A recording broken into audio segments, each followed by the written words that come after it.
Under the thick canopy of palm trees, the soldiers waited patiently. Their foreheads were sweaty. Some of them, the younger ones, looked around nervously. The older ones were silent. Their gaze was blank, unfocused.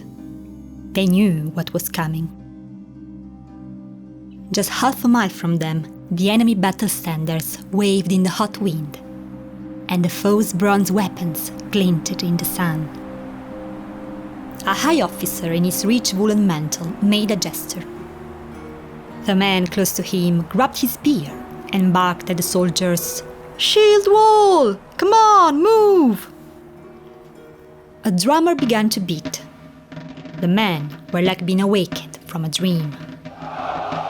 They took their long spears and moved forward, covered by other soldiers carrying tall shields. On the other side, the enemy too prepared its battle line. In some minutes, the fertile ground will be soiled with the blood of men. My name is Sarah, and today we're going to take a closer look at warfare in Bronze Age Mesopotamia. Welcome to the Mists of Time.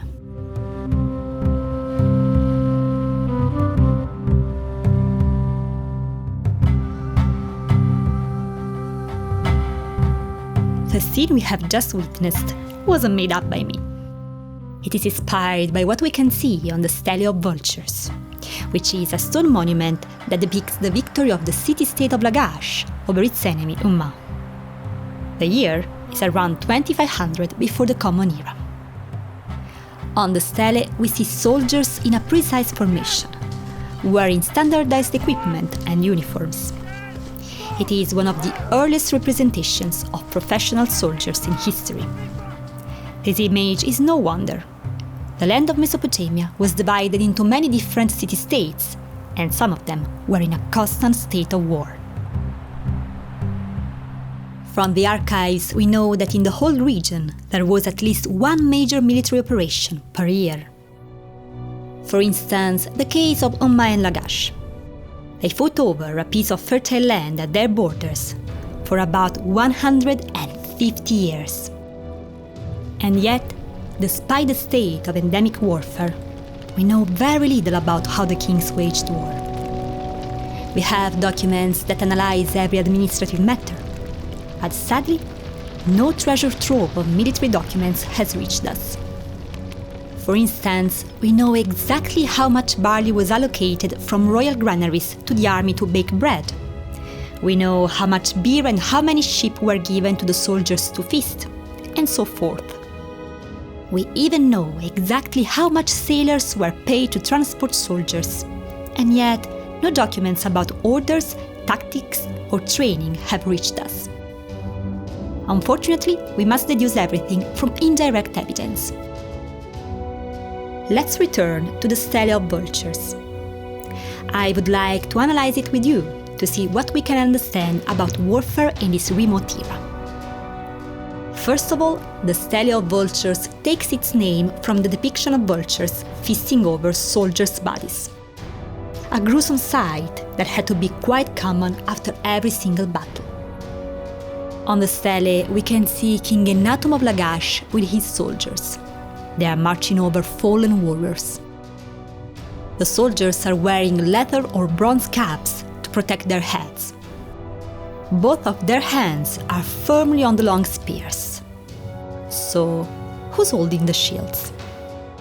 This is where a lot of interpretation is needed, and I don't claim to know the correct answer. If you have any suggestions, please leave a comment down below. I believe that the shields are held by some elite soldiers on the front line. In fact, in another scene on the stele, we can see some soldiers armed with one-hand axes. They are mixed in with the spearmen, and I guess these axemen are the shield bearers. If this interpretation is correct, then the military formation had to appear something like this: lines of spearmen advancing behind the shield wall.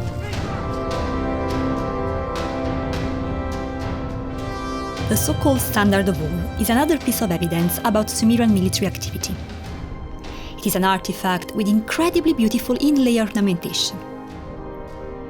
Several soldiers can be seen in this picture. They are carrying a large cloak made of leopard skin. Perhaps these warriors are an elite unit of troops? Alongside the standard of Ur, many weapons have been discovered. They can help us imagine what the ancient Mesopotamian battlefield was like. One particularly interesting weapon is what has been dubbed the harpoon. Harpoons were a sort of tipless spear. The tips were blunt to avoid getting stuck in the enemy's shields. With a harpoon, you could push a false shield, allowing a fellow spearman to hit the enemy's shield bearer. Harpoons also had a hook that could be used to whip the shield off. Because soldiers fought in a phalanx-like formation, disrupting it was critical to ensure a quick victory. Among the weapons found in the royal tomb, this one is very interesting. It's a short spear that could have been used to thrust into the enemy, but its primary use was actually different. On the bottom, it's got a small notch. This notch was used in combination with a spear-throwing lever. The lever lets you throw the spear at a great velocity and distance. These weapons' origins are lost in the mists of time. They were used as a ranged weapon by Stone Age people long before archery was invented. And nonetheless, this particular spear has a silver tip. It's clear that this isn't a functional spear, but rather a luxury replica. Many other ritual weapons of this type, such as these solid gold daggers, have been discovered in the royal tomb. What were these weapons used for? Perhaps they were a lavish display of wealth? Evidence for this can be found in a document about King Gudea of Lagash. He inspected the battle gate, his royal arsenal. In the document, it is described how the king left some sacred weapons there. Each sacred weapon had a memorable name. Examples include the Dead Man Mace, Floodstool, Bitter One, Slaughter of Myriad, and Three-Headed Lion. The king used these sacred weapons in battle to ensure the divine blessing of the gods. So we can speculate that our silver short spear is one of them. Other Mesopotamian weapons have also been discovered. I'd like to show them to you quickly, because they're quite interesting, and perhaps you can imagine what a king's arsenal looked like. Aside from spears, throwing javelins and harpoons, soldiers of the time could rely on a variety of daggers, battle axes, pickaxes, and adzes.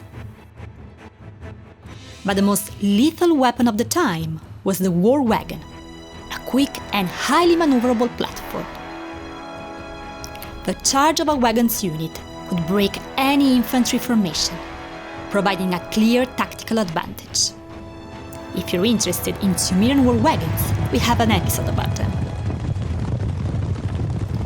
Not every battle was fought on open ground.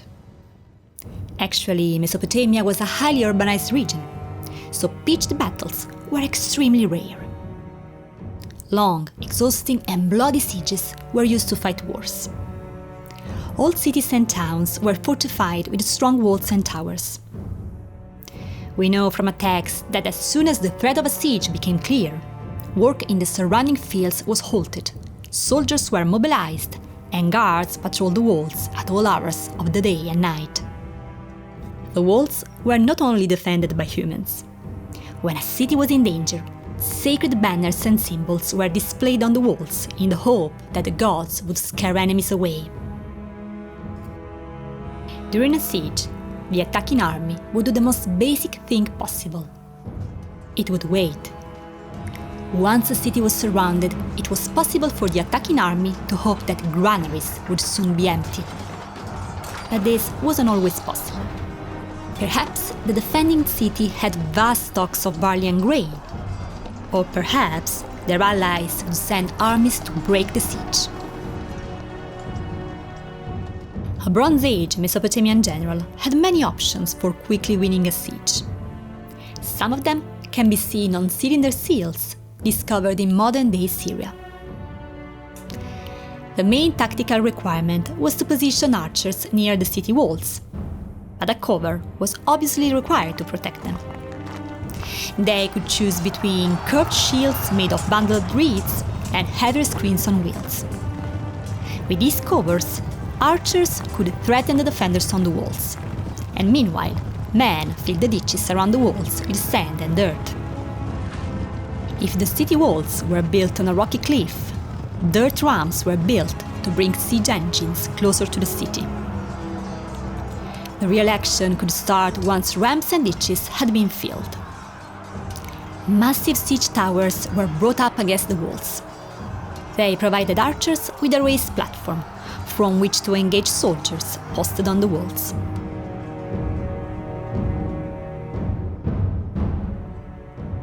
Sun-dried mud bricks were used to construct the defensive walls.